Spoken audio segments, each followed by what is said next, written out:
Okay, Sydney, you're also a member of Arizona Track and Field. Yes. So walk us through that commitment process. What came first? How did you balance both sports coming here? So I originally came here for volleyball, but my mom's best friend, her older sister was actually a manager on the track and field team here.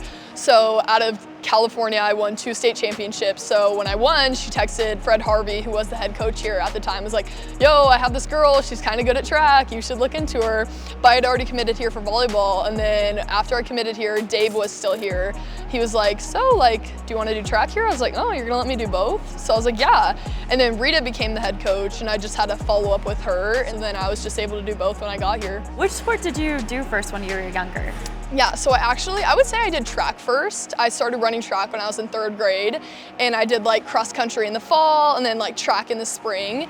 But I remember running cross country, I was like, I really don't like running these far distances. It's not doing anything for me. And I saw the kids out on the volleyball courts and I was like, wow, that looks like a lot less running. So that's when I started playing volleyball, more towards 6th grade, but I'd always done track first. I did club track growing up and stuff. My mom was a coach, so I was very involved with track and field since I was younger. Let's talk pre-game routines. Yeah. Do you have one, and do they look different for volleyball and track and field? Yeah, so I would say my volleyball pre-routine is kind of usually for volleyball, we have to be here 3 hours before a game. In track, it's not like that at all. I can get there an hour before I jump. But for volleyball, I would say it's just in the locker room, hanging out with my teammates, in the training room, listening to some music.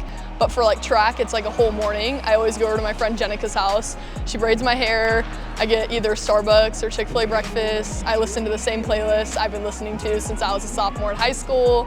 And then I just go out and I jump. But yeah, I would say my track is more superstition rather than my volleyball, but it's always been like that, so.